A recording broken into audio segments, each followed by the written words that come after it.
Bismillahirrahmanirrahim.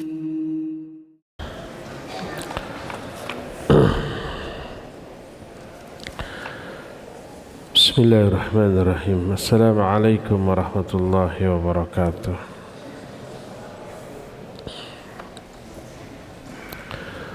Alhamdulillahilladzi anzala as-sakinata fi qulubil mu'minin liyazdadu imanan ma'a imanihim walillahi junudus samawati wal ard wa kana Allahu aliman hakima.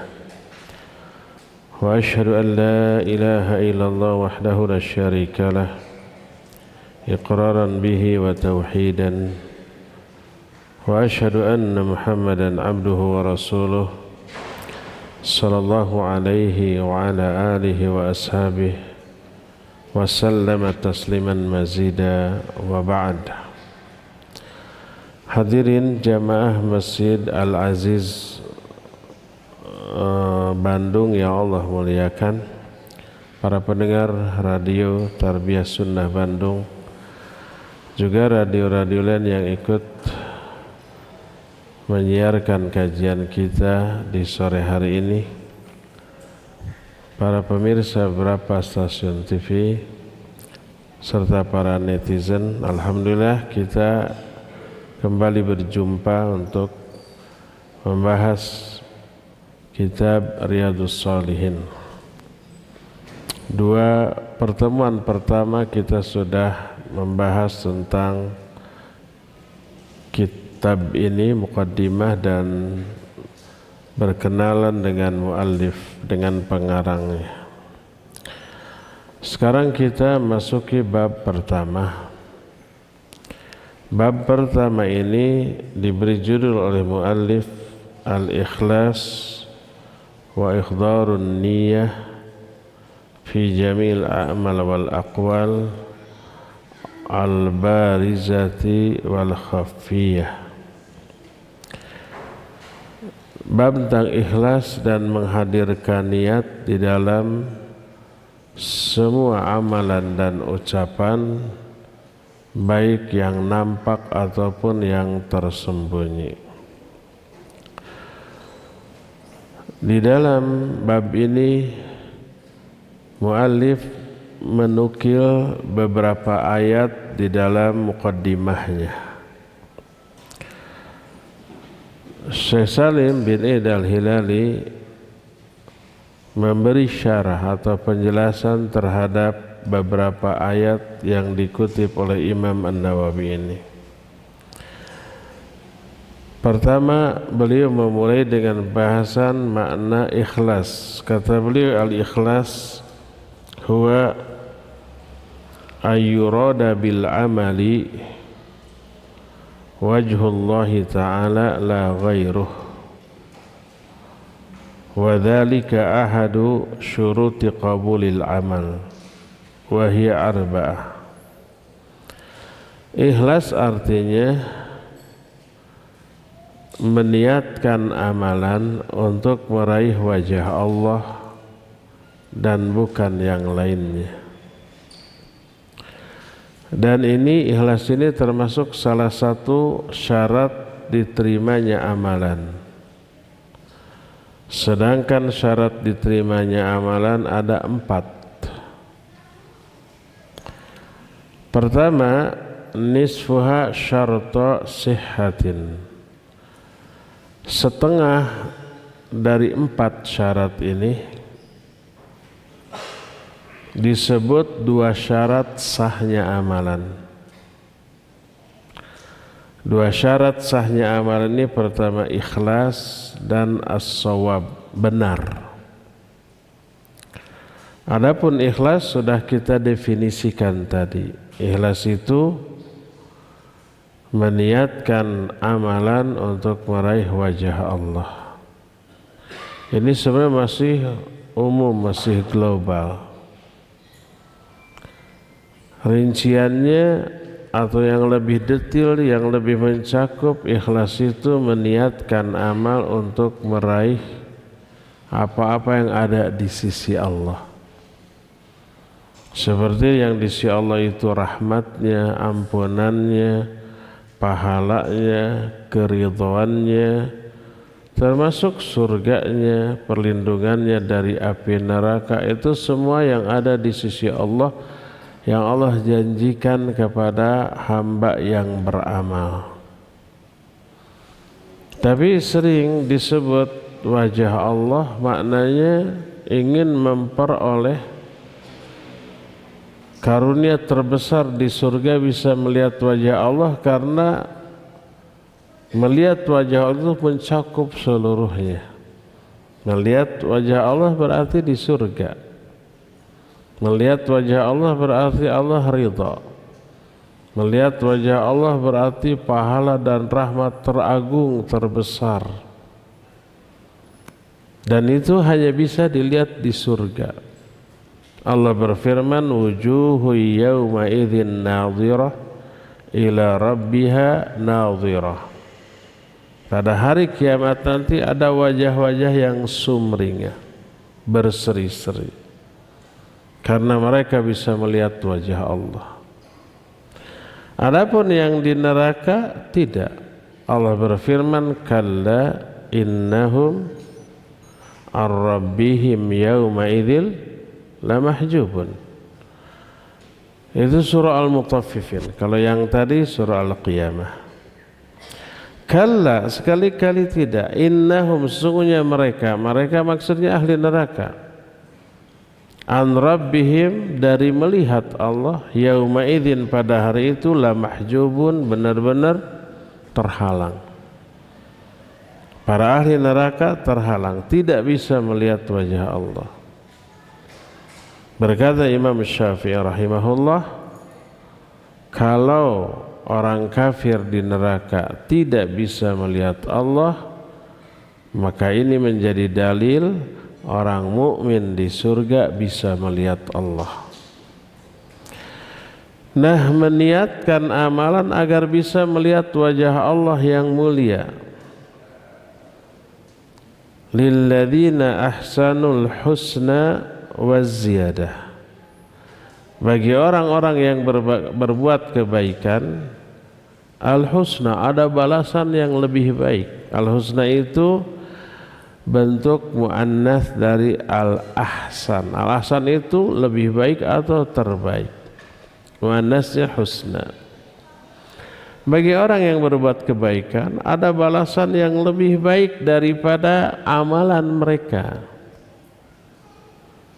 Waziyadah, dan ada tambahan. Yang dimaksud balasan yang lebih baik adalah surga, dan nikmat tambahannya itu, kata Nabi SAW, an-nazar ila wajhillahil karim, bisa melihat wajah Allah yang mulia. Jadi meniatkan amalan agar bisa melihat wajah Allah di surga, itulah yang dimaksud dengan ikhlas.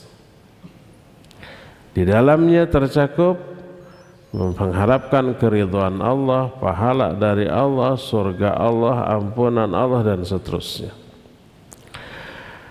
Itulah makna ikhlas. Adapun yang kedua, as-shawab.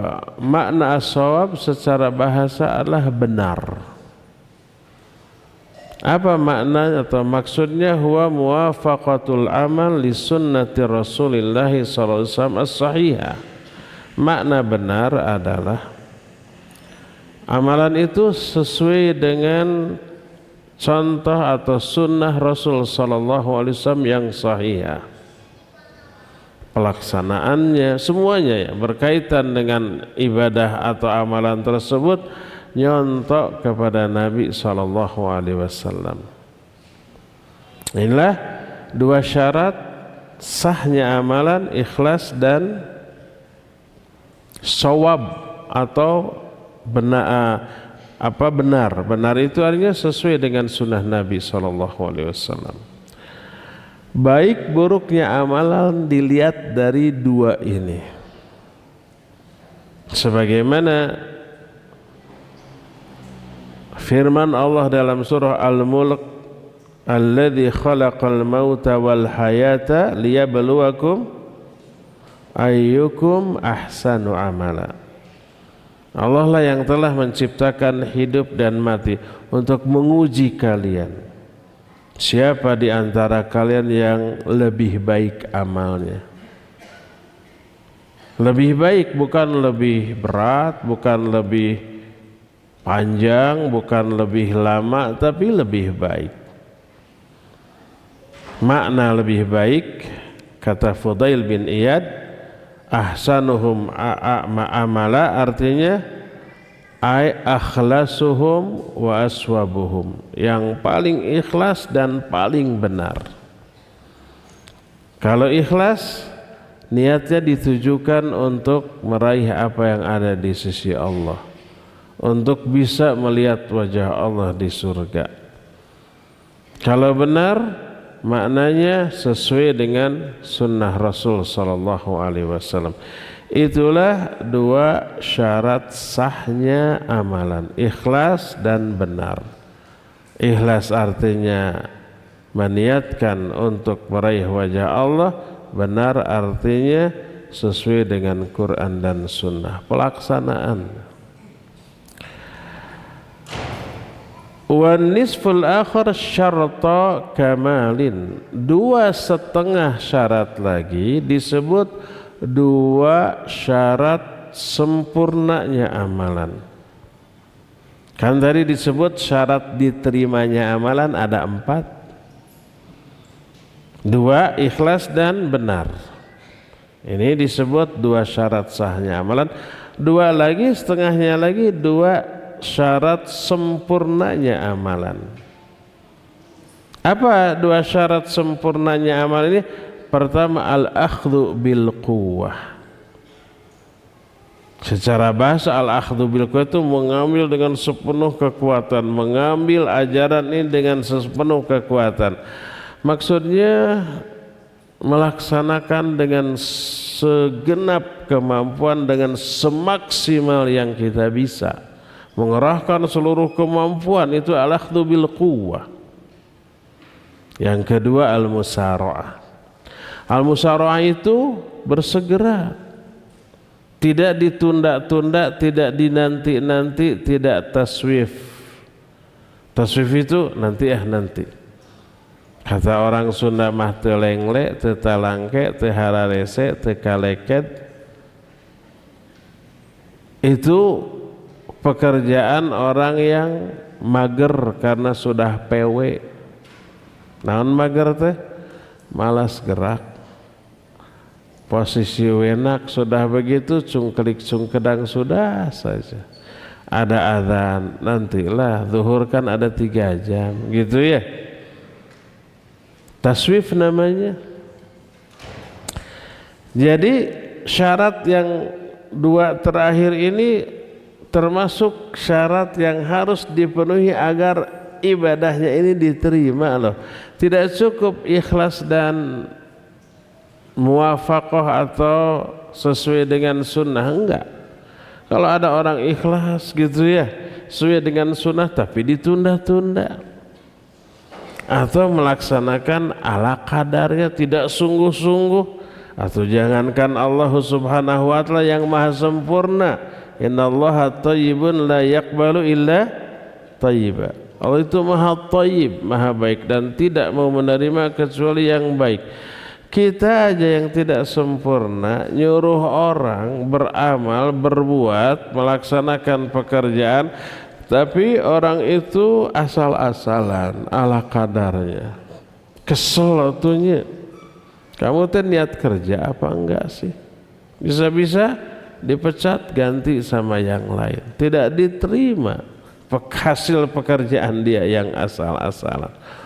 Tapi kalau ada orang yang kita perintah sungguh-sungguh, benar-benar hasilnya juga maksimal, kita senang. Bisa-bisa kita kasih bonus selain upah yang dijanjikan. Jadi al-akhdhu bil quwwah, melaksanakan dengan segenap kesungguh-sungguhan. Allah berfirman dalam beberapa ayat, di antaranya Al-Baqarah 63, juga Al-Baqarah 93, lafadznya sama, khudhu ma atainakum biquwwah khudhu ma atainakum biquwwah.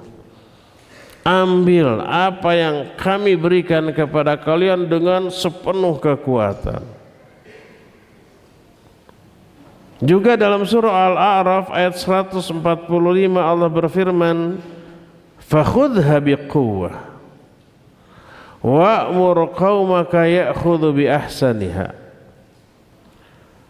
Ambil nih ajaran ini dengan sepenuh kekuatan.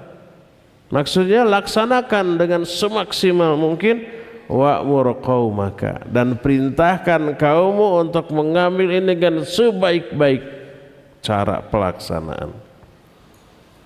Fattaqullaha mastata'tum, bertakwalah kalian kepada Allah sesuai dengan kemampuan maksimal kalian. Kalau mampu maksimal jangan setengahnya. Ayat-ayat ini menunjukkan wajibnya kita melaksanakan agama ini dengan sepenuh kesungguhan. Serius loh, all out, kerahkan seluruh kemampuan kita dalam melaksanakan agama ini. Jangan asal-asalan. Untuk itulah kita ini diciptakan, wa ma khalaqatul jinna wal insa illa liya'budun. Untuk ibadah, maka ibadahnya lakukan dengan sepenuh kesungguhan. Surah Maryam 12 Allah menyatakan, ya Yahya khudhil kitaba biquwwah. Hai Yahya, ambil kitab ini dengan sepenuh kekuatan, dengan segenap kemampuan.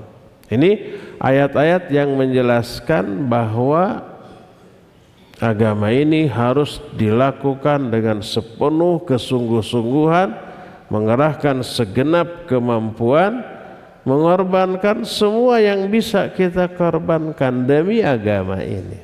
Ini yang dimaksud dengan al-akhdhu bil quwwah.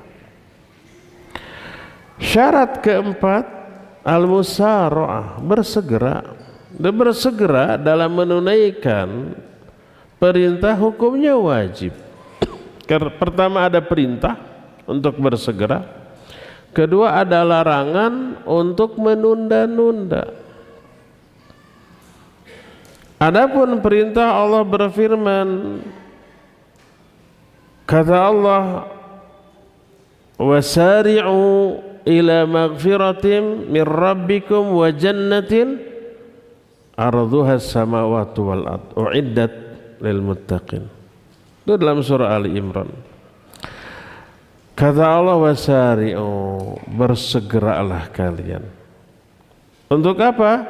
Ila maghfiratin mir rabbikum, menuju ampunan Allah dan menuju surga yang luasnya seluas langit dan bumi. Bersegera menuju ampunan Allah dan menuju surga itu bersegera melakukan amal kebaikan, amal soleh. Sebab amal soleh yang mengundang lahirnya turunnya ampunan Allah. Innal hasanati yudhibnas sayyiat. Sesungguhnya kebaikan-kebaikan, amal soleh bisa menghapus dosa-dosa. Kata Rasul SAW, wa'at bi'is sayyi'atal hasanah tamhuha. Ikuti keburukan dengan kebaikan, maka kebaikan itu bisa menghapus dosa keburukan tadi. As-salawatul khams wal jumu'ah ilal jumu'ah wal ramadan ila ramadan wa fi riwayatin wal umrah ilal umrah mukaffiratun limam bainahun. Salat yang 5 waktu, Jumat ke Jumat, Ramadan ke Ramadan, umrah ke umrah, itu bisa menghapus dosa-dosa antara ibadah-ibadah tadi. Jadi semua ibadah mengundang ampunan Allah, menghapus dosa. Wasari'u ila magfiratin, bersegeralah menuju ampunan Allah, artinya segera melakukan ibadah, amal soleh, kebaikan. Itu semua menghapus dosa, termasuk taubat, istighfar, ya menghapus dosa. Segera lakukan perintah Allah. Dan segera menuju surga, sama. Ibadah amal soleh itu yang menyebabkan orang masuk surga. Itu di surah Ali Imran. Di surah Al-Hadid sedikit berbeda lafadznya, wasabiqu ila maghfiratin mir rabbikum wa jannatin arduha ka ardis samai wal ard uiddat lil ladzina amanu billahi wa rusulih. Kalau tadi wasari'u, kalau ini wasabiqu, berlomba. Tadi bersegera, ini berlomba. Masdar dari sabiqu musabaqah. Musabaqah itu perlombaan. Baik bersegera ataupun berlomba, dua-duanya mengandung makna cepat-cepat di dalam melakukan amalan. Tidak ada lomba lambat-lambat. Pasti cepat-cepat gitu ya. Adanya perintah baik bersegera ataupun berlomba untuk menunaikan kebaikan yang bisa menghapus dosa, mengundang turunnya ampun Allah, yang bisa menyebabkan orang masuk surga dengan amalan tersebut, menunjukkan bersegera dalam beramal itu hukumnya wajib. Ditambah adanya larangan untuk menunda-nunda, lengle, talangke, hararese tadi. Taswif tadi dalam surah Thaha ayat 42 Allah berfirman, wala taniya fi dzikri. Tong lengle, tong talangke, tong hararese dalam mengingatku. Jangan menunda-nunda, jangan menanti-nanti, jangan berlambat-lambat dalam mengingatku. Larangan. Ada perintah bersegera, ada larangan lambat, udah wajib hukumnya.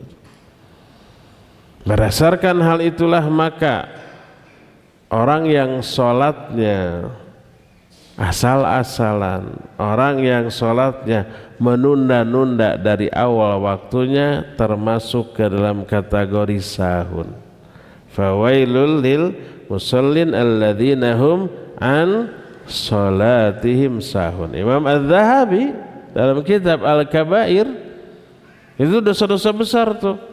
Salah satu dosa besar yang dibahas adalah tarkus sholat, meninggalkan sholat.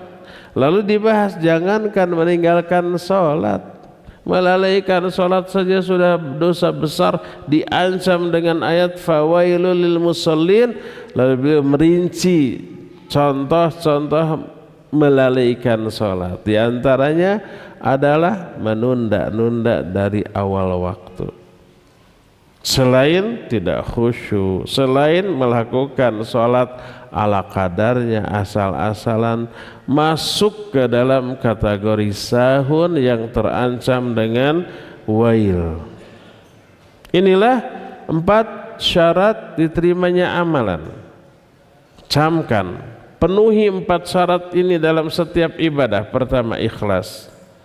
Kedua, benar. Makna benar adalah sesuai dengan sunnah Nabi SAW. Mutaba'ah, mengikuti sunnah Nabi SAW. Ketiga, al-akhdhu bil quwwah, laksanakan ini dengan sesungguh-sungguhnya, dengan kesungguh-sungguhan. Yang keempatnya, bersegera. Jangan ditunda-tunda, jangan dinanti-nanti. Imam An-Nawawi rahimahullah di dalam muqaddimahnya ini mengutip 3 ayat sebagai muqaddimah dalam bab ini. Lalu 3-tiganya ini disyarah, ditafsir. Tapi sebelum itu saya ingin tambahkan penjelasan dari kitab lain tentang pentingnya ikhlas di dalam hal niat. Jangan berpikir bahwa tidak ikhlas dalam beramal itu hanya ditolak amal itu dan tidak dipahalai. Hanya itu. Jangan berpikir begitu. Tapi lebih dari itu, selain ditolak juga diazab. Dan banyak baik ayat ataupun hadis yang menjelaskan siapa orang yang beramal tidak ikhlas dia akan diazab. Kalau hadis-hadisnya nanti akan dibahas dalam kitab Riyadhus Shalihin ini. Ayat banyak, di antara fawailul musallin. Salah satunya alladzina hum yuraun, orang yang ria di dalam salatnya, diazab. Menunjukkan ria di dalam salat dan dalam semua ibadah mengundang turunnya azab Allah. Bukan hanya ditolak amal. Kalau hanya ditolak amal itu juga udah rugi, tapi ruginya tidak begitu besar banget. Besar sih, tapi tidak banget. Banget sebenarnya. Tapi ini ditambah dengan diazab. Diazab. Hadis sahih riwayat Imam Muslim dari Abu Hurairah radhiyallahu an. Kata Rasulullah sallallahu alaihi wasallam, "Inna awalan nasi yuqda yaumal qiyamah thalatha." Manusia yang paling awal dihisab pada hari kiamat kan 3 golongannya. Dan 3 golongan ini bukan orang sembarangan, bukan orang biasa. 3 orang hebat di atas rata-rata. Enggak sembarang orang bisa memerankan 3 peran yang dilakukan oleh 3 golongan ini. Pertama, orang yang mati syahid di jalan Allah. Kan enggak semua kaum muslimin jihad ya. Jihad perang maksudnya. Kita sedang jihad, menuntut ilmu ketika tidak ada perang. Tapi ini beda. Mati sedang membela agama Allah. Di akhirat dipanggil oleh Allah. Ditanya, limadza qutilta? Kenapa kamu terbunuh? Orang itu menjawab, qataltu fi sabilik hatta qutil. Aku berperang di jalanmu sampai aku terbunuh. Ini real, nyata. Orang ini perang membela agama Allah dan terbunuh di jalan Allah. Tapi apa respon Allah? Kadzab, tak bohong kamu. Qatalta li ayyuqala annaka jari faqad qila dzalik. Kamu berperang hanya karena kamu ingin disebut jagoan, pemberani, pahlawan dan yang sejenisnya. Dan pujian itu sudah orang-orang katakan kepada kamu. Akhirnya Allah menyuruh orang ini diseret pada wajahnya, belewer, dibalangkan ke dalam api neraka. Padahal dia jihad, mati sebagai seorang syahid, tapi ke neraka. Kenapa? Bukan karena jihadnya, tapi karena niat yang salah. Karena ria, ingin dipuji, disanjung, diberi apresiasi oleh orang sebagai pahlawan, jagoan dan seterusnya. Kedua, dipanggil, ini ulama, ini ustadz, ini kiai, ini ajengan, ini dai, ini mubaligh yang sehari-harinya belajar, mengajar, gak ada waktu untuk urusan dunia. Belajar, mengajar, baca Quran, belajar, mengajar, baca Quran. Ada orang yang seperti ini? Jarang. Dari setiap generasi pasti ada, tapi super jarang. Orang ini mati dalam keadaan demikian. Dipanggil oleh Allah Azza wa Jalla. Kata Allah, aku telah berikan banyak nikmat kepadamu. Apa yang engkau lakukan dengan nikmat ini? Orang itu menjawab, ta'allamtul ilma wa 'allamtuhu wa qara'ta fikal Qur'an. Ya Allah, selama hidup aku belajar mengajar, aku belajar ilmu, aku ajarkan, aku membaca Al-Quran, gitu terus sampai aku mati. Apa kata Allah? Kadzabta, bohong kamu. Ta'allamta li ayyuqala annaka 'alim wa qara'ta Al-Quran li ayyuqala annaka qari faqad qil.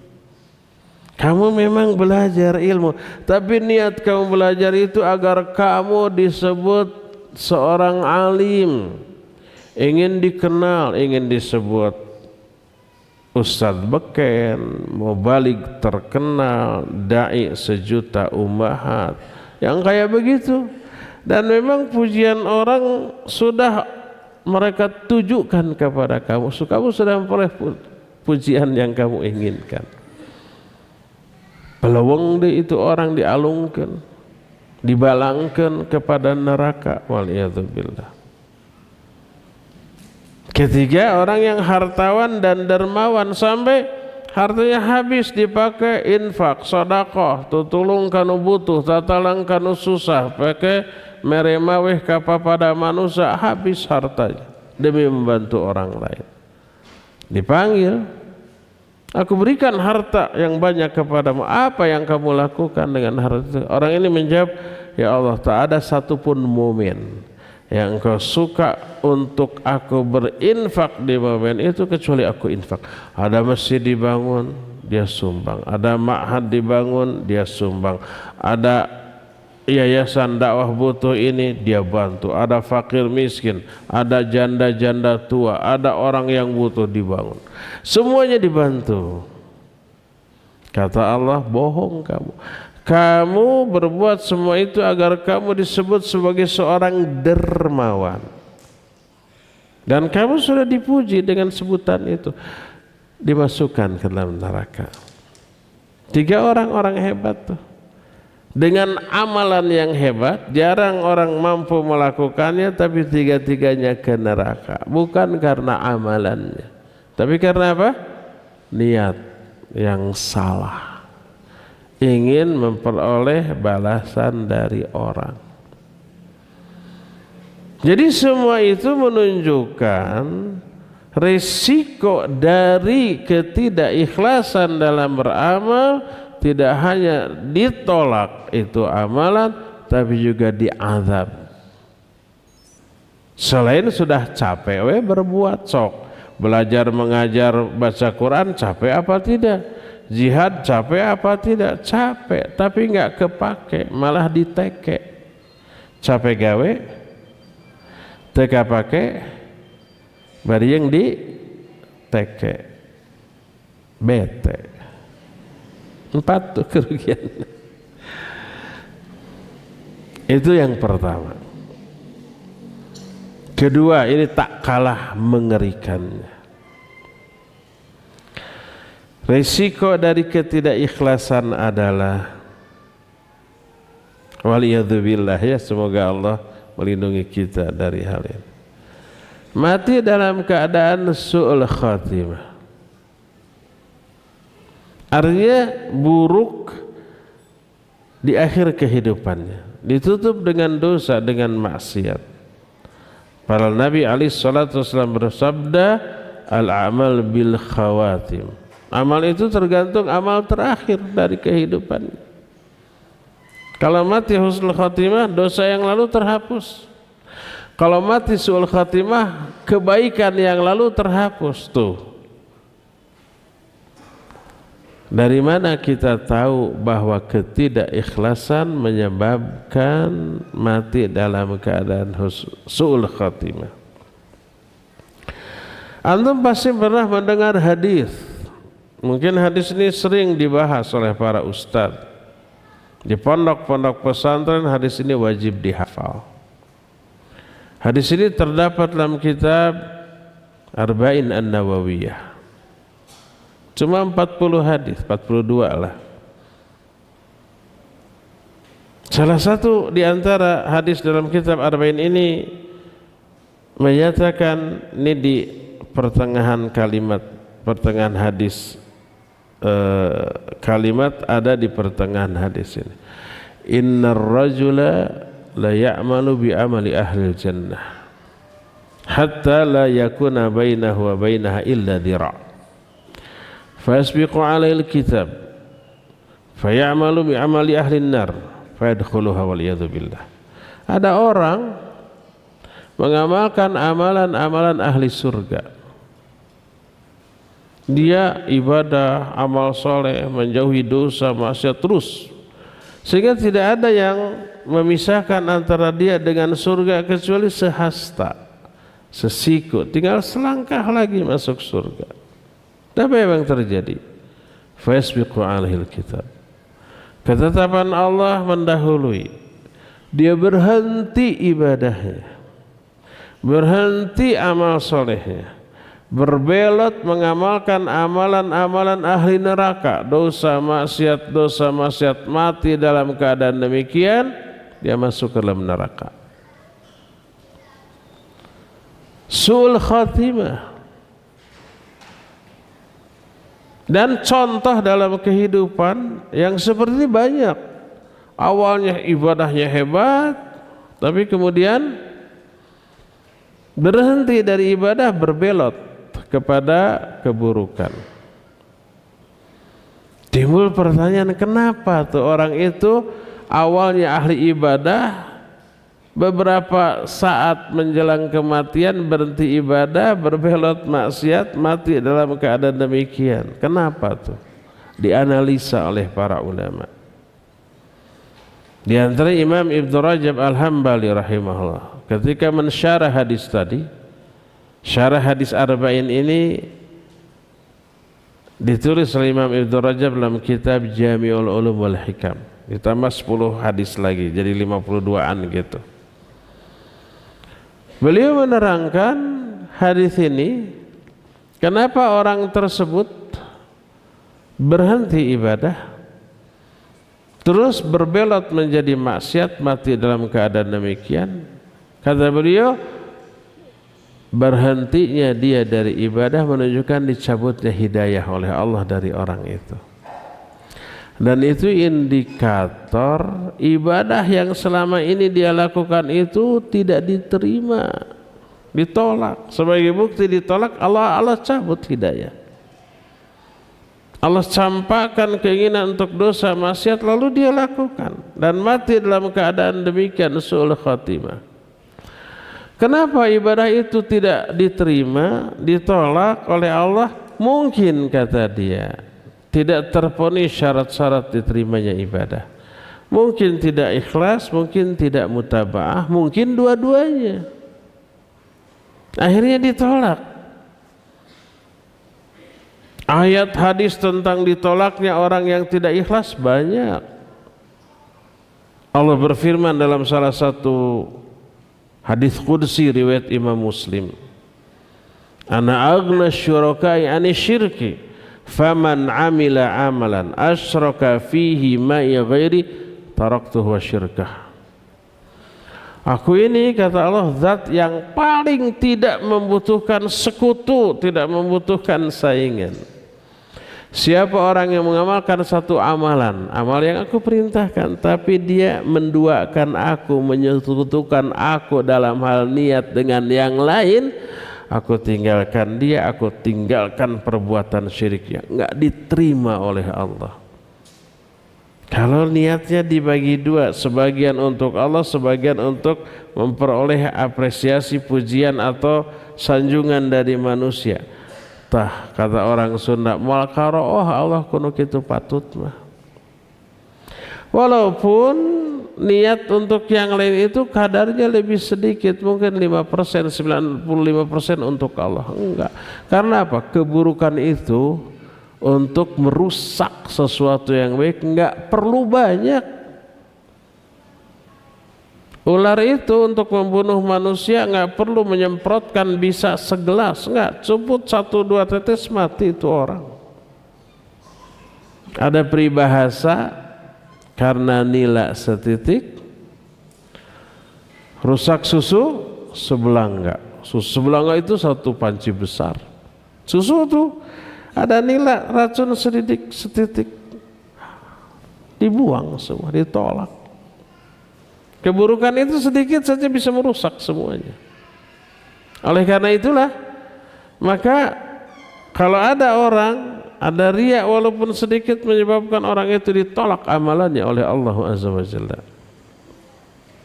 Nah, orang tadi ibadah amal soleh, mungkin ada riya, maka ditolak. Puluhan tahun dalam hidupnya ada riyanya atau ada ketidakikhlasan. Salah satu ketidakikhlasan adalah ini dibahas dalam kitab Tauhid, iradatul insan bi amalihid dunya. Seseorang mengamalkan satu amalan tapi dengan niat dunia. Amalnya amal akhirat tapi niatnya dunia. Salat rajin, kenapa? Agar karirnya naik terus. Saum rajin agar dagangannya laris laku. Bewiri zikir sekian agar cepat dapat jodoh dan seterusnya untuk dunia, bukan untuk memperoleh apa yang ada di sisi Allah, tapi untuk memperoleh dunia yang menjadi tujuan hidup dia, sampai ibadah pun diniatkan untuk dunia. Itu rusaknya tauhid, rusaknya iman, ditolak.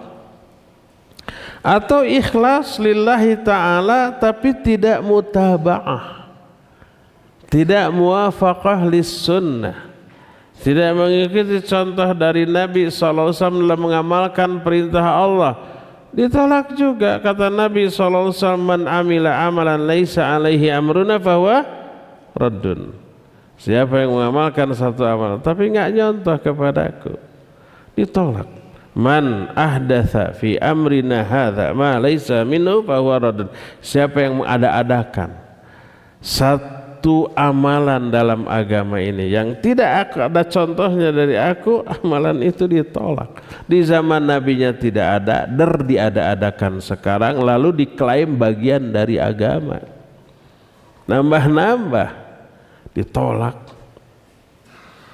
Satu di antara dua syarat ini tidak terpenuhi, ditolak. Apalagi dua-duanya, ya bid'ah ya riya, ditolak. Maka efek dari tidak ikhlas dan dari tidak mutaba'ah, orang itu mati dalam keadaan su'ul khatimah. Ngeri kan? Contoh tentang hal ini banyak. Salah satu contohnya yang semua manusia di alam jagat ini pasti tahu kisahnya. Iblis laknatullahi alaih dulu kan ahli ibadahnya,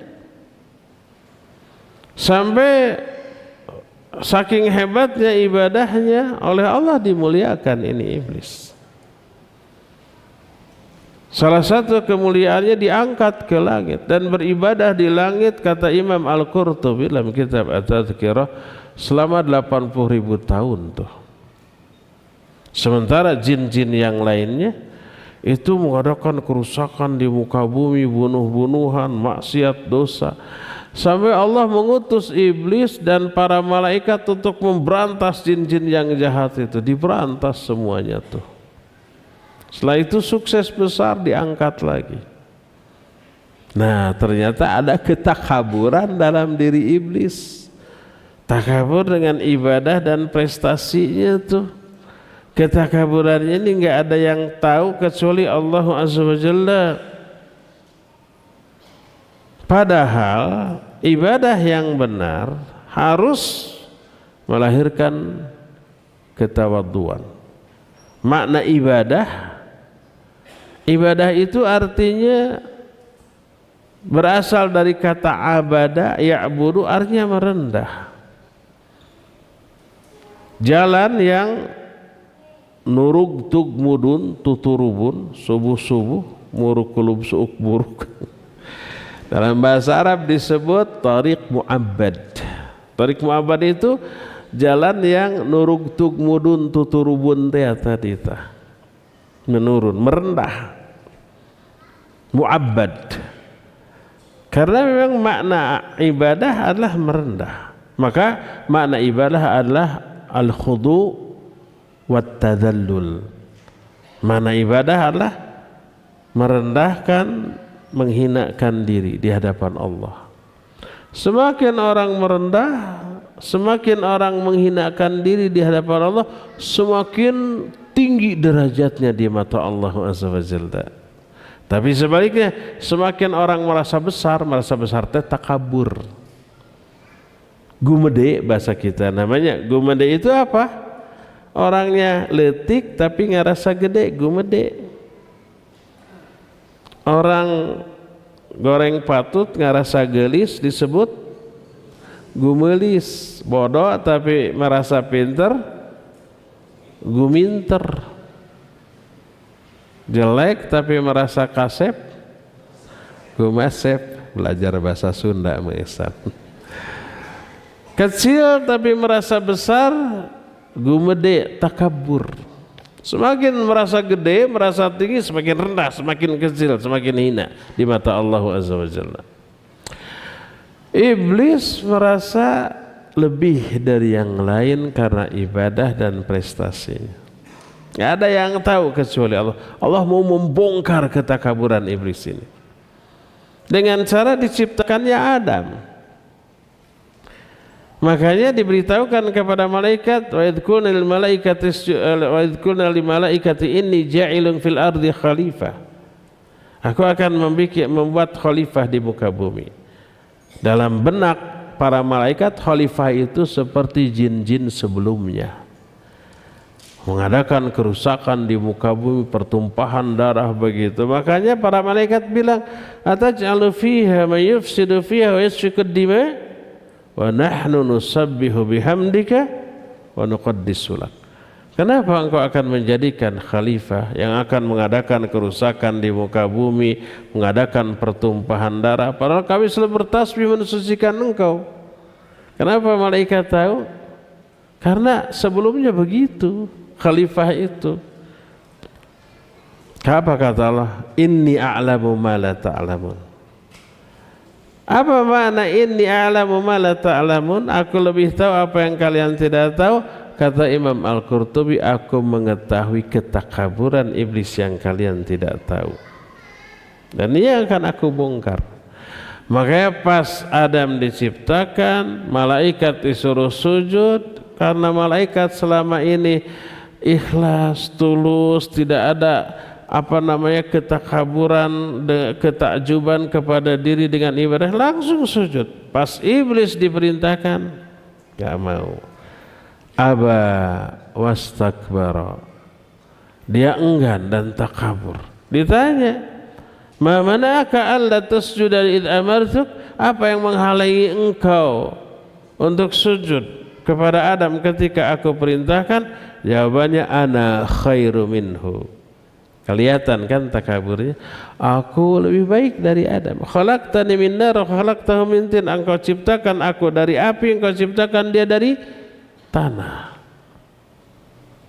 Terbongkar sudah ketakaburan iblis. Dicabut hidayah oleh Allah dari diri iblis. Akhirnya sejak saat itu dia berhenti beribadah kepada Allah dan menjadi makhluk durhaka sampai hari kiamat nanti. Kenapa iblis belot? Itu tadi, ada ketakaburan, dan takabur itu lahir dari ketidakikhlasan. Ini contoh pertama, makhluk yang tadi ahli ibadah tapi kemudian berhenti karena ketakaburan, karena ketidakikhlasan. Contoh kedua, ini manusia. Kalau tadi jin, ini manusia. Ada ayat dalam Al-Quran, surah apa ya? Al-Hasyr ya. Allah berfirman, kamathali syaitani idh qala lil insani kfur falamma kafara qala inni bari'um mink inni akhafullaha rabbal alamin. Ini Al-Hasyr ayat, cari dari ayat 1 sampai ayat terakhir. Paling ayat ke-16, 15, 16, 17, sekitar itulah ya. Kalau ayat ke-18-nya sudah mulai, ya ayyuhalladzina amanu taqullaha wal tanzur nafsum ma qaddamat, itu 18. Sebelumnya 17-nya fakana akibatahum, berarti 16. Ayat 16 surah Al-Hasyr.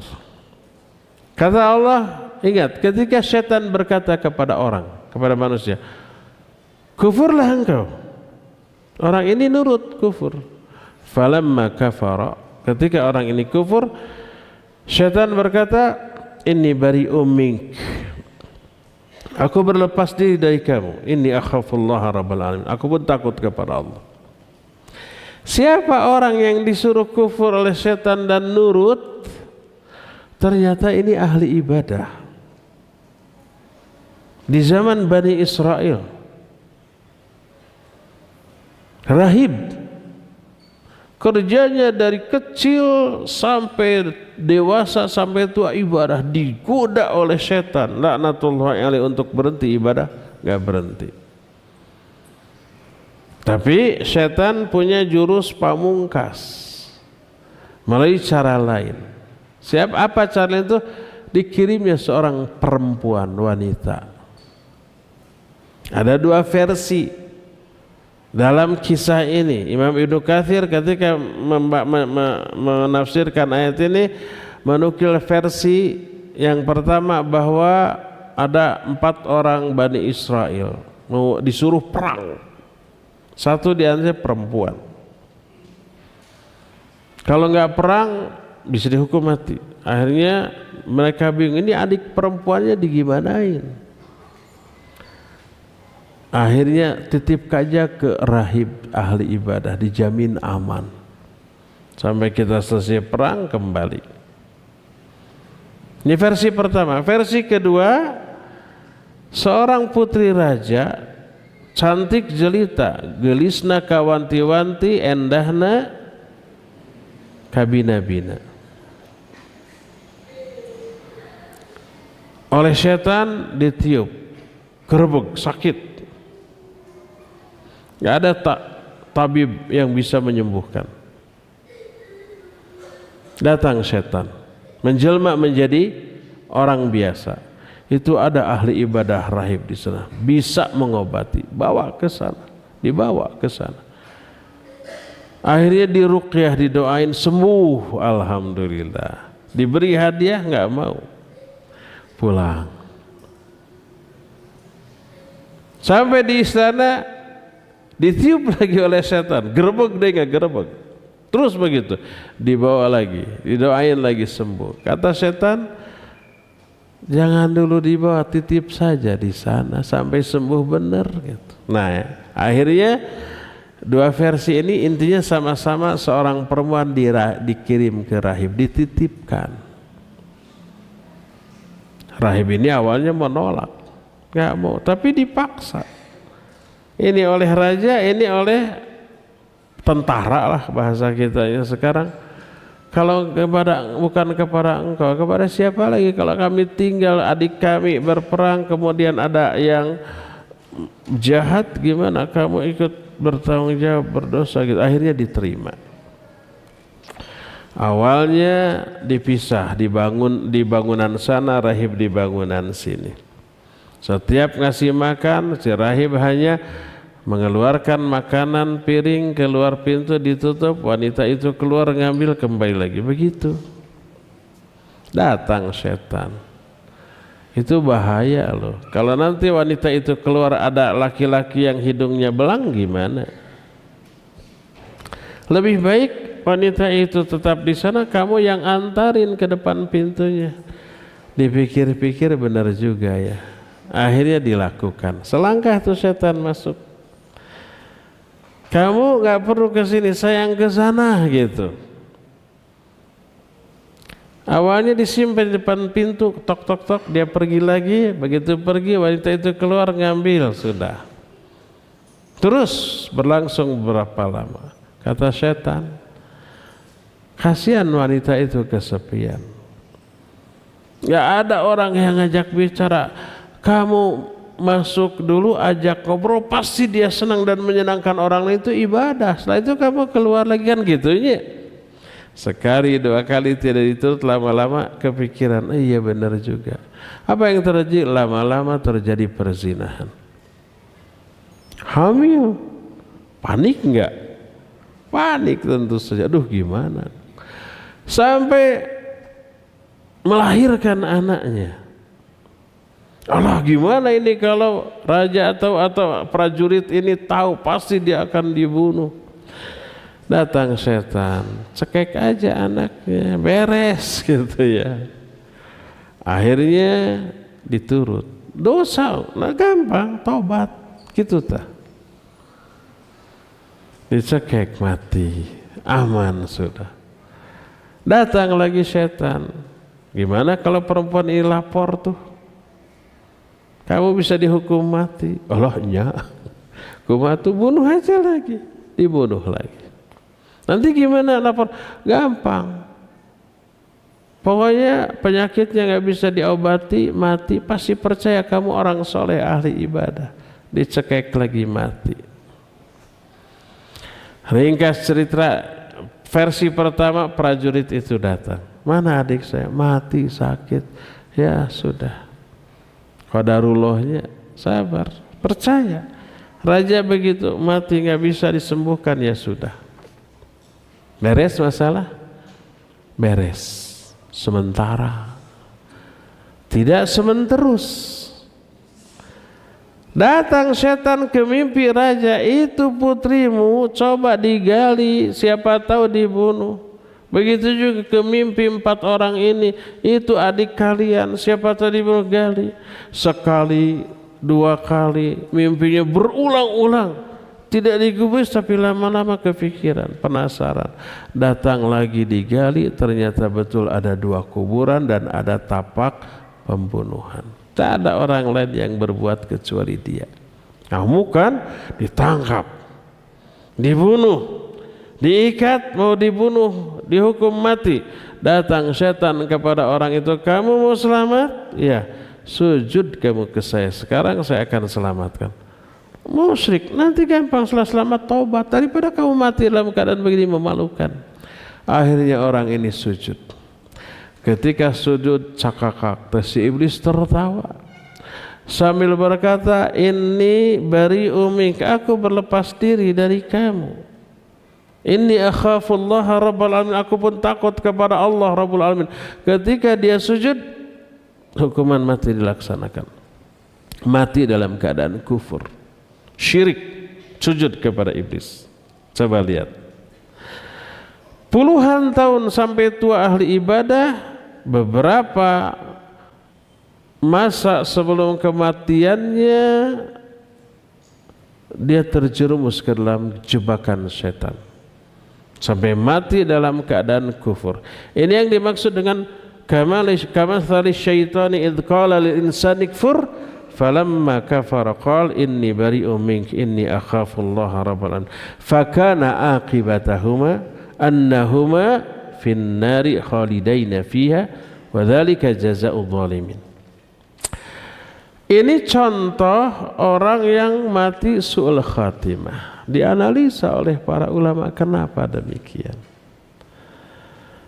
Kemungkinan terbesar rahib beribadah tanpa ilmu, salah, terjerumus ke dalam kebid'ahan, akhirnya ditolak oleh Allah, dan indikasi ditolaknya ibadah itu dimatikan dalam keadaan su'ul khatimah. Ada berapa contoh kasus rahib keliru dalam beribadah. Contohnya pertama, pernah kan mendengar ada orang yang sudah membunuh 99 orang tapi mau tobat? Saya mau tobat, tapi nggak tahu tobat saya diterima nggak? Tanya ke orang, kata orang tanya ke rahib. Datang ke rahib, kata rahib, dosamu kegedean, nggak akan diterima tobat kamu, gitu. Jawabnya salah apa keliru? Salah dan keliru. Putus asa, ini pemuda cabut pedang, dibabat itu leher si rahib, genap 100. Akhirnya nanya lagi ke orang, 100 nih. Siapa lagi yang harus saya tanya? Tanya ke si alim. Datang ke si alim, saya sudah 100 orang yang saya bunuh, saya tobat, bisa nggak diterima? Bisa. Dengan syarat, tinggalkan lingkunganmu sekarang, pergi itu ke lingkungan yang baik. Dia sungguh-sungguh dia pergi, tapi di tengah jalan mati. Lalu malaikat rahmat dan malaikat azab berebut sampai akhirnya diukur, akhirnya lebih dekat ke tempat yang dituju, dia masuk surga. Ini contoh pertama, rahib salah. Contoh kedua, ada seorang rahib, pernah dengar namanya Jurej, ahli ibadah. Suatu saat lagi sholat sunat, ibunya manggil Jurej, Jurej. Dia bimbang, Rabbi sholati au ummi, ya Allah, apa sholatku atau ibuku? Mestinya dia memenuhi panggilan ibunya. karena wajib. Sholat ini sunnah. Akhirnya dia memilih meneruskan sholatnya. Ibunya sakit hati, tersinggung. Lalu dia berdoa, ya Allah, jangan kau wafatkan Juraij sebelum dia melihat wajah seorang wanita pelacur. Kejadian tuh. Maka mak-mak yang di atas, hati-hati, jangan mendoakan keburukan bagi si anak. Sebandel apapun, senakal apapun, dah turunan badannya. Jangan didoakan keburukan, saking keselnya gitu. Mungkin itu balasan karena dia dulu ngeselin ibunya. Doakan kebaikan bagi si anak. Kalau umpah anak bandel, ih dasar pi imamun di Masjidil Haram tuh si Syekh Sudes kan begitu, didoakan. Lagi kesel-kesel jadi itu. Dasar di calon ulama besar gitu. Calon ahli surga, ngeselin banget. Tapi didoakannya kebaikan. Didengar, dikabul, nanti benar kejadian anaknya jadi calon penghuni surga nanti. Nah, Juraij ini kena doa ibunya. Akhirnya datang seorang wanita bunting ngaku ini anak Juraij, ini anak Juraij. Juraij nolak, bukan tuh wah acan itu ya. Dalam kasus ini omongan seorang wanita pelacur lebih dipercaya daripada omongan seorang ahli ibadah. Masyarakat lebih percaya ke wanita ini, ya enggak? Dihancurkan Juraijnya babak belur, apa tempat ibadahnya juga dihancurkan. Jadi kejinya fitnah seorang ahli maksiat bisa merontokkan kejujuran seorang ahli ibadah di mata orang umum. Sampai wanita ini melahirkan oleh Juraij, ditanya man abuka, siapa bapamu? Ngomong dia. Orang tadi sudah mentertawakan si Juraij, apa-apaan tuh ngajak ngomong ke bayi yang masih merah gitu. Siapa? Ngomong bapak saya seorang penggembala. Nah ini salah satu di antara bayi yang bisa ngomong di dunia. Ada banyak bayi yang terhitung saja dalam nas ayat hadis-hadis yang sahih ada 4. Juraij anak yang ini, Juraij ini bukan anak Juraij. Nabi Isa ya, anaknya Masyitoh, ya enggak? Siapa Masyitoh? Tukang sisir Fir'aun yang beriman kepada Musa lalu dihukum suruh terjun ke minyak yang panas. Pas terakhir bayinya yang masih merah, kata bayinya ngomong, isbiri ya ummah fa inna lakil jannah, sabarlah wahai bagimu surga. Langsung terjun. Berapa tuh? 3. Satu lagi kisah Ashabul Ukhdud. Qutila Ashabul Ukhdud. Itu diceritakan, nah nanti ada dalam kitab Riyadhus Shalihin. Kisah gulam. Intinya orang-orang kemudian beriman kepada Rabbnya gulam, padahal raja ini minta dia selama ini memaksa rakyatnya untuk menyembah dirinya. Sampai dia bikin parit, lalu diisi kayu bakar, lalu dinyalakan. Siapa yang beriman kepada Rabbnya gulam terjun ke ini. Akhirnya semua terjun. Itu yang kemudian qutila Ashabul Ukhdud. Nah ada seorang perempuan yang membawa bayinya. Dia ragu, sayang kepada bayi, harus lemparkan ke dalam api. Ketika ragu begitu, bayi ini ngomong. Inilah 4 bayi yang bisa bicara. Jadi Juraij ini salah ketika apa? Menghadapi kasus ketika sholat dipanggil oleh ibunya.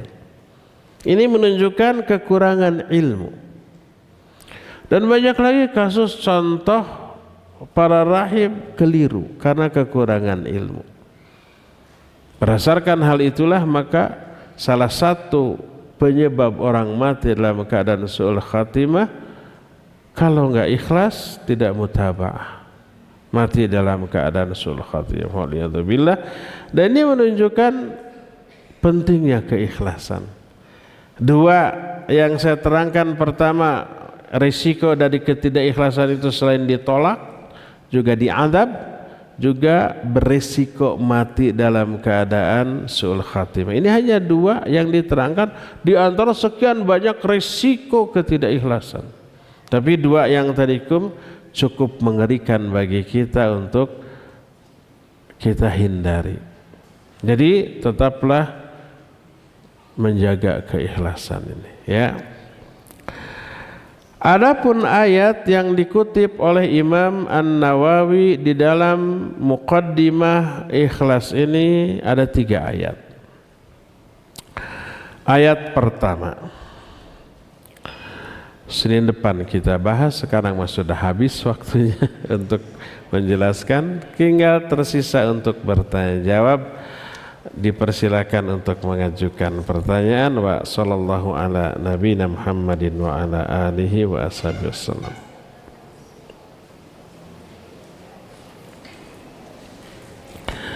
Pertanyaan pertama, bagaimana cara agar terhindar dari ibadah yang sia-sia? Agar terhindar, ya tadi, penuhi 4 syarat diterimanya ibadah: ikhlas, mutaba'ah, sungguh-sungguh, bersegera. Maka insya Allah ibadahnya tidak akan sia-sia. 2. Bagaimana cara menjaga amal dan keikhlasan? Dalam kitab Riyadhus Shalihin memang tidak dibahas bagaimana caranya meraih keikhlasan, tidak. Bagaimana caranya agar ikhlas? Pertama, perkuat tauhid dengan cara mengenal sedalam mungkin asma dan sifat Allah. Semakin mengenal Allah, insya Allah kita akan semakin cinta, takut, berharap, tawakal, semakin ikhlas kepada Allah Azza wa Jalla. Coba kenali umpamanya beberapa sifat Allah yang melahirkan keikhlasan. Pertama, Allah itu maha syahid, maha menyaksikan. Allah maha raqib, maha mengawasi. Allah juga maha alim, maha mengetahui. Tidak hanya tahu lahir, tapi isi hati juga Allah tahu. Wallahu alimun bidzatis sudur. Allah tahu isi hati manusia. Wa laqad khalaqnal insan wa na'lamu ma tuwaswisu bihi nafsuh. Kami yang menciptakan manusia, kami tahu apa yang dibisikkan oleh hati-hati mereka. Allah Maha melihat. Jadi mengenal seluruh sifat Allah tadi, bahwa Allah Maha mengawasi, mengetahui, menyaksikan, melihat, maka tak akan ada keberanian dalam hati kita untuk membagi niat ibadah kepada niat-niat yang lain. Ingin dipuji orang, ingin disanjung, ingin diapresiasi, dibalas, enggak. Terlebih selain itu, Allah juga mengutus malaikat yang mencatat amal kita. Termasuk malaikat tahu isi hati manusia, tahu. Ini malaikat mencatat, tahu. Maka dalam hadis, apabila seorang hamba memiliki niat untuk berbuat baik, dicatat satu kebaikan oleh malaikat. Berarti malaikat itu tahu. Tapi kalau niat berbuat buruk, tidak dicatat sampai niat buruk itu diamalkan, baru dicatat satu dosa. Jadi semakin kita mengenal Allah, kita akan semakin takut, akan semakin cinta, semakin berharap, semakin tawakal, semakin ikhlas juga. Ini yang pertama, ya. Kedua, cara kedua adalah pelajari resiko dari ketidakikhlasan. Bahaya dari riya, bahaya dari ujub, sum'ah, takabur yang seperti itu tuh. Seperti yang tadi dijelaskan, risiko dari ketidakikhlasan selain diazab, selain ditolak, berisiko mati sul khotimah dan yang lain. Pelajari sebanyak mungkin bahaya dan keburukan dari ketidakikhlasan. Sebaliknya, pelajari semendalam mungkin keutamaan dan faedah dari ikhlas. Orang yang ikhlas itu akan begini. Salah satu di antara yang ikhlas itu dia tidak akan mampu digoda oleh setan. Setan lemah. Kata iblis, illa min ibadikal mukhlasin, kecuali hamba-hambamu yang ikhlas, aku enggak sanggup menggoda mereka. Tahu enggak kenapa Nabi Yusuf alaihissalatu wassalam ketika digoda oleh perempuan yang sebenarnya beliau sendiri suka kepada perempuan ini? Qad hammat bihi wa hamma biha. Wanita itu suka ke Yusuf, Yusuf juga suka ke dia. Bagaimana enggak suka? Wanita itu cantik, berkedudukan, ya. Kemudian sebelum menggoda Yusuf, dangdan satakar kebak. Jadi kecantikan itu berlipat-lipat. Wanita yang goreng patut juga ke salon mah bisa kelihatan seperti putrinya, seperti. Kalau sudah luntur saja make upnya, kembali ke asal. Tapi ini mah aslinya cantik, didandani satakar kabak. Siapa yang tidak tergoda? Sudah ada rasa suka, digoda, nggak ada orang gitu, dia sedang puncak-puncaknya masa mudanya gitu, tapi kenapa bisa selamat? Kata Allah, innahu min ibadiyas sholihin, karena dia min ibadiyal mukhlasin, karena dia termasuk hamba kami yang ikhlas. Keikhlasan ini yang membentengi beliau dari berbuat maksiat. Ini salah satunya. Dan keutamaan ikhlas yang lain sangat banyak. Allah akan muliakan dunia dan akhirat. Allah akan bongkar ibadah-ibadah yang dia lakukan secara sembunyi-sembunyi agar orang tidak tahu untuk menjaga keikhlasannya. Tetap orang akan tahu tanpa dia yang mengeksposnya. Gong itu tidak pernah berbunyi karena dia memukul dirinya sendiri, tapi pasti ada yang memukulnya baru bunyi. Makanya kalau orang memuji sendiri dalam bahasa Sunda disebut siga goong nabuh maneh. Artinya kayak gong menabuh dirinya sendiri biar bunyi gitu ya. Nah seperti itu. Dan banyak. Jadi pelajari keutamaan ikhlas sehingga kita tergiur. Ini yang kedua. Ketiga, jangan lupa berdoa agar Allah mengikhlaskan, menganugerahkan keikhlasan dalam diri kita, menghindarkan kita dari riya, dari sum'ah, dari ujub, dari takabur dan yang sejenisnya, agar Allah membersihkan hati kita dari kotoran-kotoran. Baca, dan doa itu banyak baik dalam Al-Quran ataupun hadis. Keempat, gaul.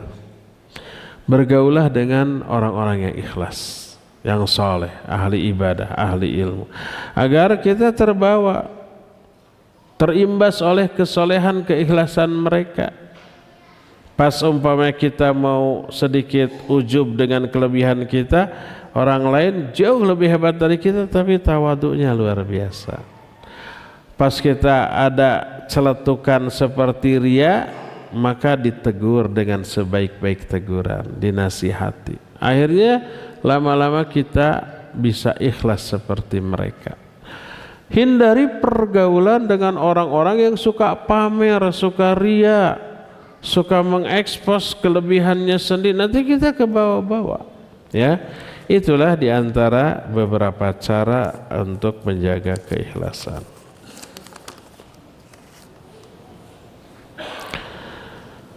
Di kalangan ustadz-ustadz sunnah sebagian ada perbedaan ilmunya. Ya pastilah, ilmu setiap orang berbeda, khususnya tentang fikih dan hadis. Sebagian mustami kadang agak ragu yang mana yang harus dijadikan hujjah. Yang ana tanyakan, apakah dalam menuntut ilmu agar fokus cukup menimba dari satu ustadz saja? Apakah seluruh ustadz sunnah boleh diambil? Taib, barakallahu fik. Tergantung belajarnya kita itu statusnya sebagai apa, hanya kajian umum seperti ini atau takhasus, mondok belajar disiplin ilmu tertentu seperti fiqih atau usul fiqih. Itu berbeda. Kalau belajarnya ngaji umum seperti ini silakan ke siapapun selama ustadznya nyunnah, kapabilitas ilmunya terakui dan diakuinya bukan oleh orang awam, oleh mustami, tapi diakui oleh sama ustadz lain. Belajar kamu ke ustadz anu, ada pengakuan. Atau manhajnya, akidahnya, pemahamannya lurus, silakan ya. Baik masalah tafsir, masalah akidah, masalah tauhid, masalah akhlak, masalah fikih, silakan.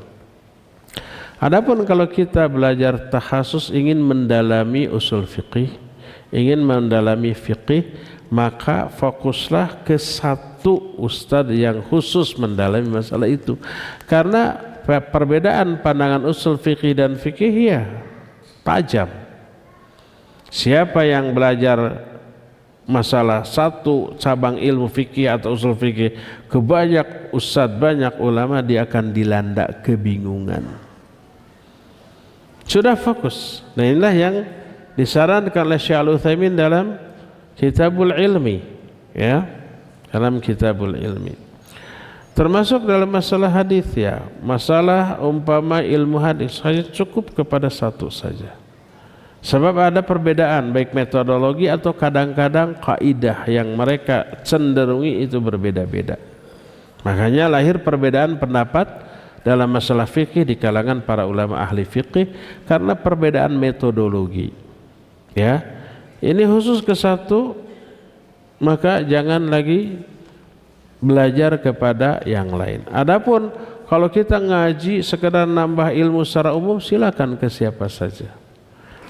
Adapun ketika kita menemukan perbedaan di kalangan, jangankan ustadz, para ulama dalam masalah fikih berbeda, tapi kita tidak takhasus dalam mendalami fikih, enggak.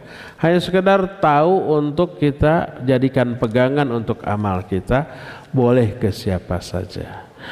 Kalau ada perbedaan antara satu ulama dengan ulama lain, apa yang harus kita lakukan? Pelajari dalil kedua-duanya. Ambil yang menurut kita terkuat hujahnya, alasannya, dalilnya. Ambil, pegang teguh, tapi ihtiram, menghargai, menghormati pendapat yang tidak kita ambil. Dan di dalam aplikasi pasti berbeda. Maka nggak peduli, yang menurut saya kuat ini, yang lain begitu, mangga. Mungkin menurut dia yang terkuat itu, yang menurut kita terkuat ini. Maka dua-duanya sama, beramal atas dasar ilmunya masing-masing. Bukan ikut-ikutan, yang lain begitu, ikut toleransi, nggak perlu. Yang penting saling menghargai. Yang penting saling menghormatinya, tidak saling membid'ahkan satu sama lain selama dari sononya diikhtilafkan oleh para ulama. Ambil yang menurut kita terkuat, ihtiram, menghargai, menghormati pendapat yang kita tidak ambil. Dengan cara seperti ini aman, perbedaan tidak akan memisahkan kita. Perbedaan tidak akan mencerai-beraikan kita karena adanya sifat toleransi dan saling menghargai. Ini yang terjadi di kalangan para ulama. Betapa hebat perbedaan pendapat di kalangan mereka, tapi saling memuji, saling menyanjung dan saling merekomendasi, ya.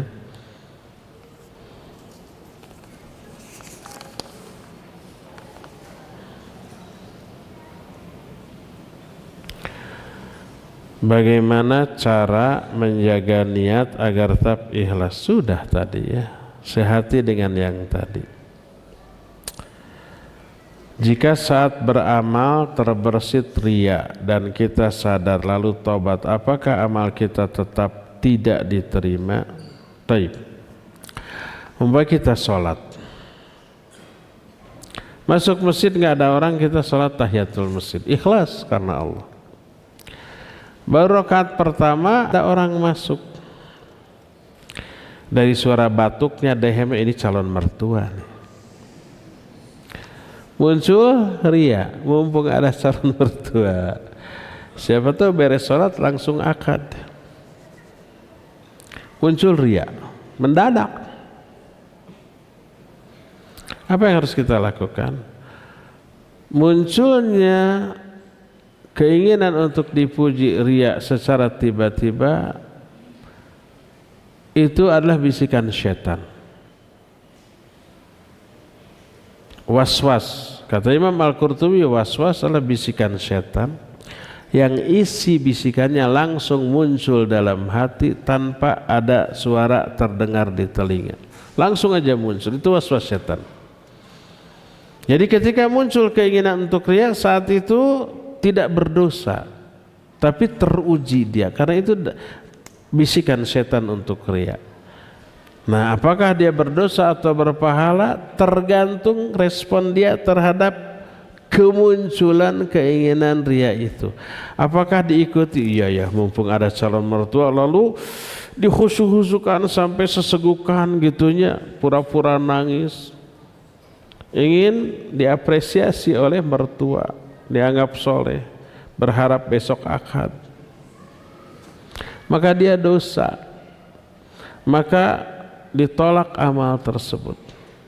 Tapi kalau begitu muncul keinginan riya, langsung kita lawan, ini setan nih. Akhirnya dia fokus kepada keikhlasan. Sebodoh amat mau mertua, mau calon mertua, mau bukan. Sebodoh amat mau jadi sama akhwat itu atau enggak, kan akhwat banyak. Memang banyak tapi susah. Sebodoh amat pokoknya mau jadi nikah mau tidak, ini saya harus selamat di sholat ini. Akhirnya dia fokus lagi, ikhlas, dia dapat pahala. Sholatnya tetap diterima oleh Allah Azza wa Jalla karena dia tidak mengikuti bisikan setan, tidak mengikuti keinginan riyanya secara terus menerus, ya.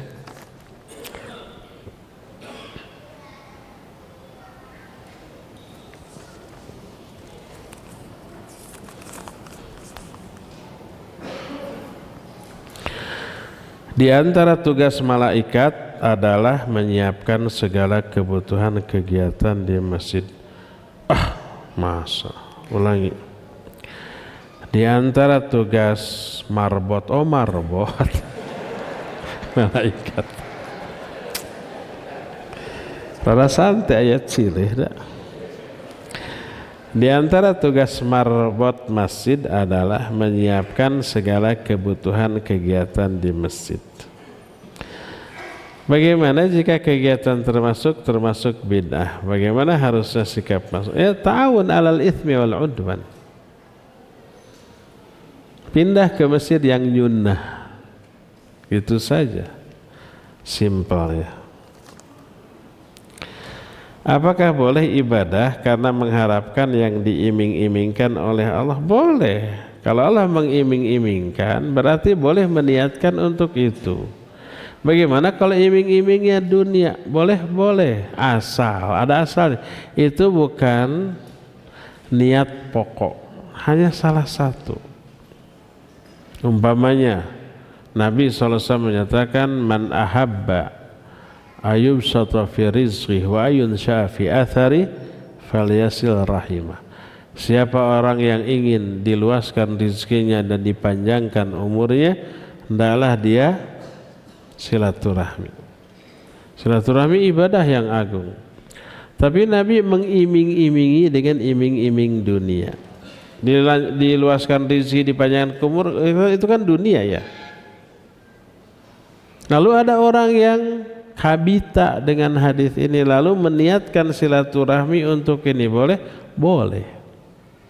Tapi sekali lagi jangan niat pokok. Niat pokoknya ingin ridho Allah, ampunan Allah, pahala. Nah ini silakan diikutkan ke dalam salah satu niat. Saya mah nggak perlu ridho Allah, nggak perlu ampunan, nggak perlu surga. Yang penting ini. Nah itu yang salah. Itu yang jangan ya.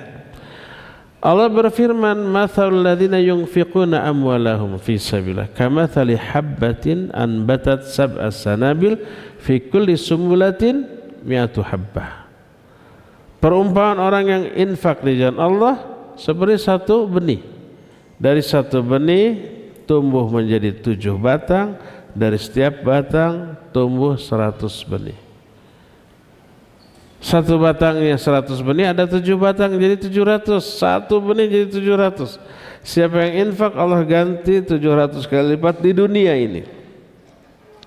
Lalu ada orang yang teriming-iming dengan ini, lalu meniatkan. Boleh? Boleh. Tapi jangan dijadikan niat pokok.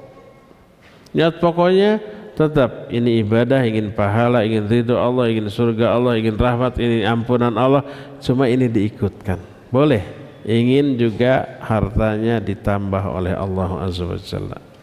Jangan dijadikan sebagai tujuan pokok dari ibadahnya.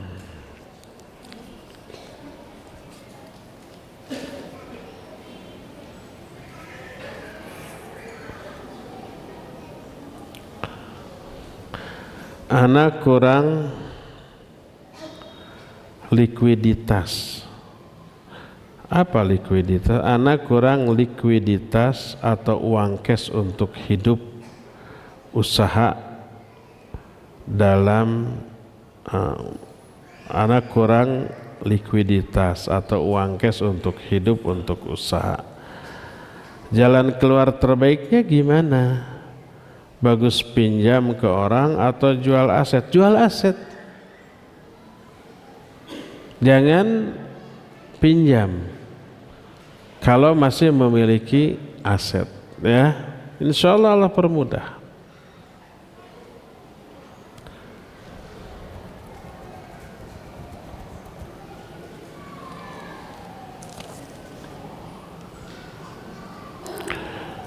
Apabila manusia meninggal terputus segalanya kecuali doa anak yang soleh. Apakah doa anak, doa adik kandung dari kepada abang, kumaha itu?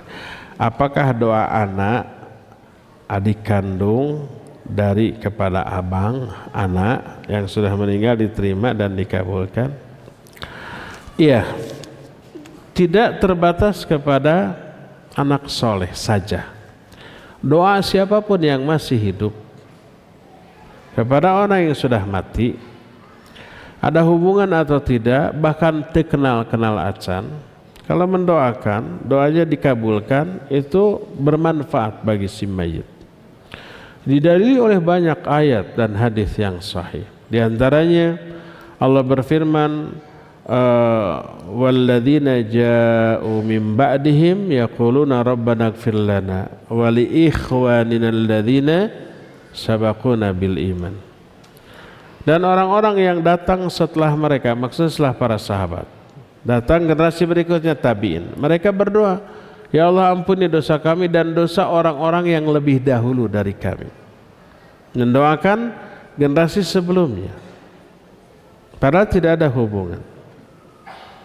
Terus Nabi SAW pun sering berdoa terus dalam khutbah, Allahumma ighfir lil mu'minina wal mu'minat wal muslimin wal muslimat al ahya'i hum wal amwat.